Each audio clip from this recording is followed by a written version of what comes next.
Ami oh, oh, je vais limer oh, coulo allons allons. Ami oh, oh, je vais limer oh. Je sais que tu es fâché, chérie, je vais limer oh. Je t'ai gardé des bijoux pour arranger problème oh. Je t'ai gardé du gombo pour arranger histoire. Ami au petit cœur, réponds-moi. Vite, vite, vite mon cœur, j'ai besoin de toi. Je veux limer où? Yeah, yeah, yeah, yeah, yeah, yeah. Je veux limer où? Oh, oh, ami oh. Je veux limer où? Yeah, yeah, yeah, yeah, yeah, yeah. Je veux limer où? Oh, oh, ami oh. Allons, allons. Je suis Saint-Désir Atango, que vous connaissez très bien. Je suis candidat au poste de président du conseil d'administration de la SONACAM, la future Société nationale du droit d'auteur.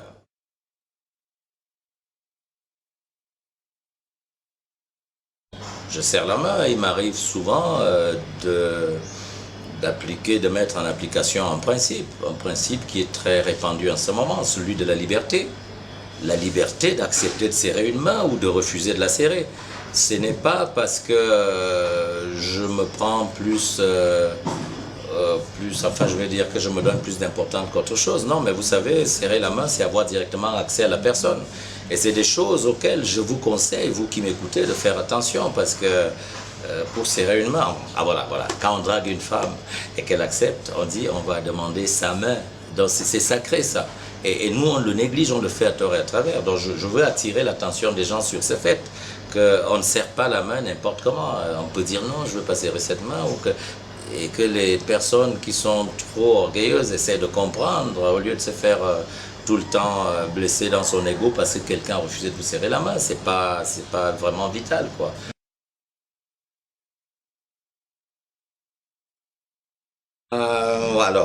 Un jour, j'avais fait un rêve. J'ai fait un rêve que j'étais quelque part très loin en haut. Et j'avais dit là-bas, dans un autre paysage, paradisiaque d'ailleurs, à une très grande personnalité de l'univers qui m'attendait. Je lui ai donné mon nom. Elle me dit, mais on devait être un tout petit peu plus barbu, non? À votre âge. Ah, je me suis dit, mais tiens, je suis rasé. Ah bon, voilà. Donc c'est pour dire que Dieu nous a créés. Il nous a créés comme on est. À un moment donné, on a la barbe. Et quand on garde cette barbe, bon, ben, elle peut pousser. Et s'il tape dans son ordinateur pour voir comment il est maintenant, Monsieur Désiré Dieudonné Atana, voilà, l'ordinateur va lui sortir un bonhomme avec une barbe. Alors si il veut me venir au secours et que j'ai pas la barbe, il aura du mal à me retrouver. Donc voilà, c'est pour ça que nous, les personnes qui croyons en Dieu, qui sommes pieux et qui adorons Dieu, choisissons souvent de garder la barbe. Ça n'a rien d'extraordinaire, quoi. Si certaines personnes n'étaient pas venues chez nous avec des gilettes à raser, comment serait-on aujourd'hui? Voilà, c'est un tout petit peu ça, c'est-à-dire un genre de retour aux sources et d'être un peu comme on devrait être normalement. Ben, les souffrances des artistes, étant en France, j'ai eu le courage de partir de la France où j'avais tout ce qu'il me fallait pour être bien au quotidien. Parce que j'ai commencé à entendre parler de la CMC, d'une guerre à la CMC, et puis après la CMC a été dissoute. Et voilà, la SOCAM est arrivée, la première SOCAM, il y avait toujours la guerre dans les réseaux sociaux. Et puis après cette SOCAM a connu des problèmes, l'ancienne PCA est partie, et puis il y a eu une Dédié Yango qui est devenue PCA, encore une fois des problèmes. Ben vous voyez, moi je connaissais déjà la Socinada avant, qui tournait très très bien, qui marchait très bien, et on avait même d'ailleurs prévenu à quelques personnes qui faisaient le désordre qu'il ne fallait pas qu'elle nous tue cette poule aux œufs d'or, parce que la Socinada c'était vraiment ce qu'on appelle la poule aux œufs d'or. On est parti d'un rien et on a bâti quelque chose de formidable, et il est bien dommage que les artistes aient détruit cette structure qui était très en verve, quoi. Bon, voilà. Moi, toutes ces choses, je les ai captées, j'ai analysé, j'ai pris le temps de la méditation, parce que je suis rentré en méditation en 2003, justement, au moment où la Socinada avait eu tous les gros problèmes que vous connaissez.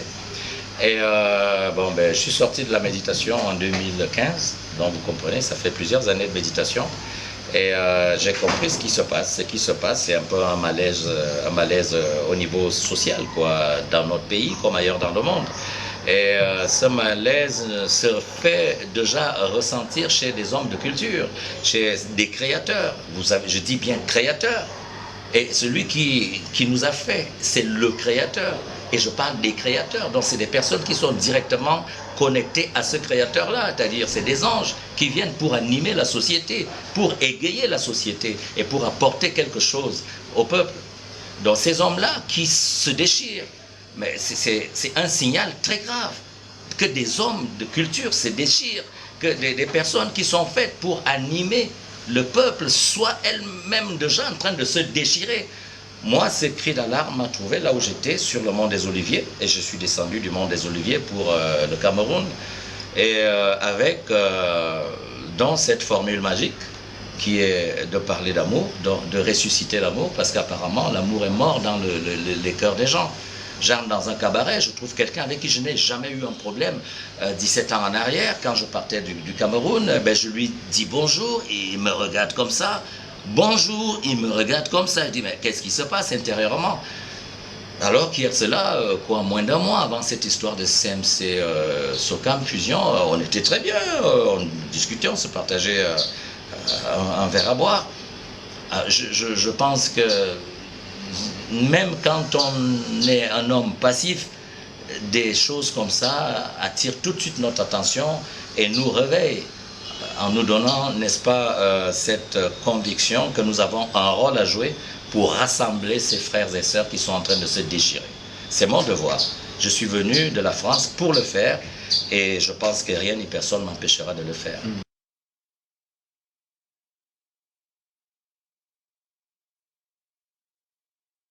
Ok. Bon, de toutes les manières, c'est un compte rendu. C'est un compte rendu. Monsieur Bouchaleur a eu la très bonne intention de m'appeler et de me dire, bon, Saint-Désir à Tango, j'aimerais qu'on se retrouve tous les trois parce que nous, on ne sait plus quoi dire à nos pères, hein, on ne sait plus quoi dire à nos frères, à nos confrères d'ici, du centre, du sud et de l'est, on ne sait plus quoi leur dire parce que, bon, ben, vous êtes trois candidats. Et tous les trois, vous n'arrivez pas à trouver un consensus parce que nous, on a envie de présenter un seul candidat. Je lui ai dit, ben écoute, oui, j'ai déjà parlé avec Essoué Somba, j'ai parlé avec Elie Martimba, on s'est réunis quelques fois après, pendant les travaux de la plateforme, on s'est souvent retiré pour essayer de débattre. Dans un premier temps, j'ai vu qu'il y avait des étincelles entre mes deux grands frères, dont Essoué Somba et Elie Martimba. Bon, j'ai essayé d'apporter du mien, donc je les ai appelés, je leur ai demandé d'accorder leur violon et que moi je me placerai derrière la personne la personne que nous aurons choisie. Et si c'est moi, tant mieux. Bon, voilà, donc ça s'est arrivé au niveau de nos mouvements, là, de notre région. Et Bouchaleur a donc eu la bonne idée d'approcher Essoué Somba, Elie Martimba et moi. Donc je salue cet esprit de rassembleur qu'il a eu, M. Bouchaleur. Donc entre-temps, bon, ben, il se serait donc donné un rendez-vous à Oza, dans un premier temps, pour... non, excusez-moi, ça ne s'est pas passé comme ça. Et Bouchaleur nous a invités à Kondangui, nous sommes allés à Kondangui, on a discuté. C'était un statu quo, hein, chacun voulait rester candidat. Après, il s'est concerté avec Essoué Somba et ils ont organisé une autre rencontre le lendemain à Oza, donc dans le fief de mon grand frère Essoué Somba. Moi, je n'ai pas donné d'opposition. Pour moi, ce qui m'anime, c'est qu'on trouve un arrangement honnête, quoi. Que la personne qui va aller là-bas devant soit celle que nous aussi, celle qui nous a convaincus tous les trois. Alors, nous nous sommes donc retrouvés à cet endroit-là, qui était très très privé, avec une vingtaine de personnes. Voilà, il était question donc maintenant de passer au vote. Moi, je n'avais pas du tout pensé qu'il y aurait un vote. Et pendant cette cérémonie, il y a eu un engagement. Il y en a eu un engagement qu'il fallait signer. Et puis après, on est passé au vote. L'engagement disait quoi? L'engagement disait que les perdants devraient s'aligner derrière le gagnant. Et qu'ensemble, on travaille pour le bonheur de tous les artistes, quoi. Voilà, pour celui qui va arriver premier, on fera le maximum pour qu'il gagne les élections au niveau national. On a eu plusieurs fois à se retirer, à nous concerter tous les trois. On s'est concerté et puis à l'issue de cette concertation qui s'est achevée aussi comme ça, un peu de poisson, sans avoir un candidat unique, parce que les personnes qui étaient là nous ont demandé de nous retirer. Nous nous sommes retirés tous les trois. Et Suez Somba a fait sa profession de foi, j'ai écouté, j'ai bien aimé. Martin Liba a fait la sienne, j'ai écouté, j'ai bien aimé, et après j'ai demandé à Martin Liba si il tient vraiment à être candidat, parce que sinon, je ne trouve pas de mal à ce qu'on écoute un peu notre frère Suez Somba en termes d'âge, quoi. Eli Martin m'a dit non, il préfère qu'on soit candidat tous les trois et que c'est le vote qui nous départage. Voilà, je leur ai dit, si c'est ce que vous voulez, allons-y au vote. On est allé au vote, j'ai eu, Eli Martin a eu 3 voix, Suez Somba a eu 8 voix, et moi j'ai eu 9 voix, donc je l'ai battu avec une voix dans son fief à Oza. Voilà. C'est comme ça que ça s'est passé, on a tout signé le protocole, et d'ailleurs c'est Suez Somba qui a insisté qu'on signe ce protocole avant les élections, parce que on a pensé qu'on pouvait le signer après, mais il a insisté qu'on le fasse avant.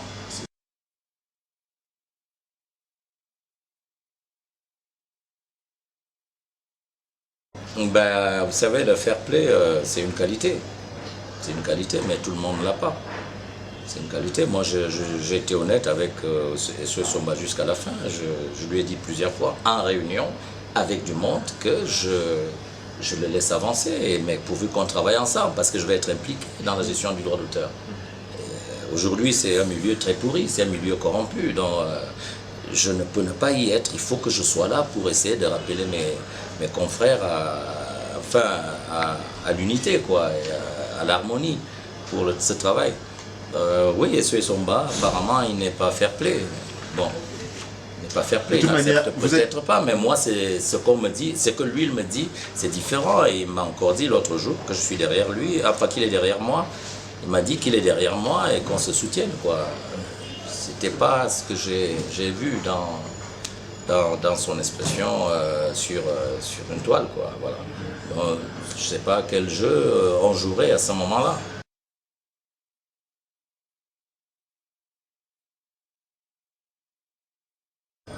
Mes chers artistes, mes chers amis, mes chers camarades, mes chers frères, mes chères sœurs, plus d'une dizaine d'années que vous n'avez pas régulièrement vos droits. Le moment est arrivé de choisir la personne qu'il faut à la place qu'il faut. Les personnes qu'il faut à la place qu'il faut, parce que c'est un travail d'équipe. Mais je reconnais que quand on a vécu des grands moments de galère, des grands moments de misère, qu'on se retrouve vulnérable. Je prends l'exemple, là il y a des enfants qui sont déjà à l'école, qui sont déjà inscrits à l'école, mais les nôtres, ils attendent à la maison, parce qu'on n'a pas de quoi les envoyer à l'école. Et donc, quelquefois, on est tenté à se retourner vers celui qui nous offre cette manne, celui qui nous offre cette manne de pouvoir inscrire l'enfant à l'école. Mais c'est sous quelles conditions? Si c'est pour acheter notre conscience, j'ai dit non. C'est pour ça que j'ai dit d'entrée de jeu, je n'achète pas de conscience et que personne n'attende de l'argent de moi, donc de ma part, parce qu'il va me voter. Vous voulez dire qu'il y a des candidats qui achètent la conscience? Écoutez, quand on fait des propositions aux gens, pour que, voilà, qu'est-ce que vous voulez? C'est quand même méchant, ça. Méchant vis-à-vis des personnes qu'on perturbe parce qu'elles sont en position de faiblesse. Pour soutenir un candidat qu'on a choisi en tant que mécène.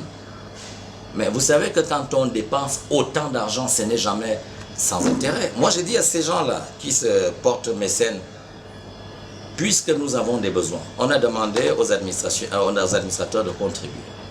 Alors, les administrateurs, il y en a qui peuvent le faire et d'autres qui ne peuvent pas le faire, et cela est sanctionné par l'exclusion du conseil d'administration. Bon, alors, mais si on veut venir en aide à ces personnes-là, mais que ces mécènes disent, voilà, comité d'organisation de l'Assemblée générale, oui, voilà, nous vous offrons, on calcule, si c'est 5 millions, nous vous offrons 5 millions, organisez l'Assemblée générale. Plutôt que de dire à chaque administrateur, voilà, on va vous donner ci, on va vous donner ça, comme ça vous allez choisir tel candidat. Mais ce candidat-là, à partir du moment où les gens font ça, ça veut dire que c'est quelqu'un qui servira certains intérêts au moment où il sera élu. Et c'est ça qui ne va pas, et c'est ce qui se passe depuis la CMC. C'est ce qui se passe, c'est-à-dire les administrateurs ne travaillent pas en leur âme et conscience. Ça doit s'arrêter. Le chef d'État a demandé l'assainissement. Je parle bien de l'assainissement du monde du droit d'auteur. Assainissement. Donc ce qui est mauvais, hein, on le nettoie et on laisse tout propre pour que la société qui va fonctionner puisse le faire de manière équitable pour le bonheur de tous. Et cela ne se fera pas avec la corruption. Cela ne se fera pas quand des gens dépensent des sommes colossales et qu'ils pensent qu'il va falloir leur rembourser cet argent. La Socinada n'a pas connu ce genre de problème. Les administrateurs étaient élus par l'Assemblée générale. Et ils ont travaillé pendant. C'est la seule société qui est restée plus de 10 ans en activité. Donc je pense qu'il faut faire les choses de manière claire, de manière juste et de manière correcte. C'est de ça qu'il s'agit. Voilà. Je demande donc aux artistes de réfléchir avant de... De toutes les manières, si on vous donne l'argent et que vous en avez besoin, ben, utilisez-le. Mais seulement quand vous êtes dans l'isoloir, parce que le vote est secret, votez en âme et conscience la personne qui peut vous apporter ce changement que nous attendons. Moi, je suis qui? Je suis l'homme qui n'a pas été là pendant toutes ces années, pendant le désordre qu'il y a eu, pendant cet déchirement fraternel, quoi. S'il y a eu, moi, je peux même parler de génocide, parce qu'il y a des gens qui sont morts parce qu'ils ne pouvaient pas s'acheter des médicaments. Je n'ai pas été là. J'ai qui devant moi? Ben, je n'ai en face de moi que des gens qui sont concernés dans toutes ces pourritures-là. Mais qu'est-ce que ces gens-là reviennent faire là? Mais est-ce qu'il n'y a pas d'autres artistes dans ce pays qui sont instruits et qui peuvent participer à ce changement que les artistes désirent tant? Il y en a. Alors moi je me retrouve donc face à des gens qui ont déjà contribué à ces plaies-là, à ces plaies infectées. Je suis qui pour leur demander de se retirer? Ils devraient le faire eux-mêmes en leur âme et conscience. Moi je suis saint, comme le dit mon nom, saint désir. Je suis saint d'esprit et je suis saint désir. Saint désir, c'est le désir qu'on souhaite, quoi, et qui est saint. Donc il ne vient pas pour détruire, qui vient pour arranger, pour rassembler. Alors j'ai dit, face à moi, j'ai des gens qui ont déjà travaillé dans des structures qui ont échoué, qui devraient pouvoir accepter que je travaille avec elles, avec ces personnes-là, pour le bonheur de tous. C'est pour ça que je me suis porté candidat.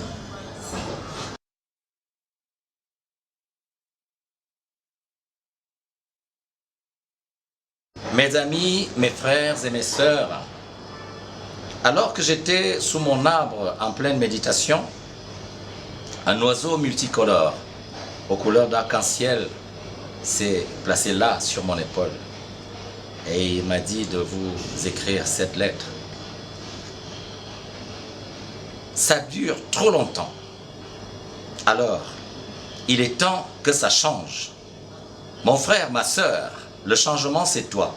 Le changement c'est moi. Le changement c'est nous. Moi, je suis pour le changement. Et toi, qu'en est-il? Il faut passer du pillage de nos droits à leur répartition équitable. Il faut passer de la gabegie à l'efficience. Il faut passer du gaspillage à l'investissement. Il faut passer de la misère à la prospérité. Il faut passer de la corruption à l'intégrité. Oui, voilà le changement que je veux.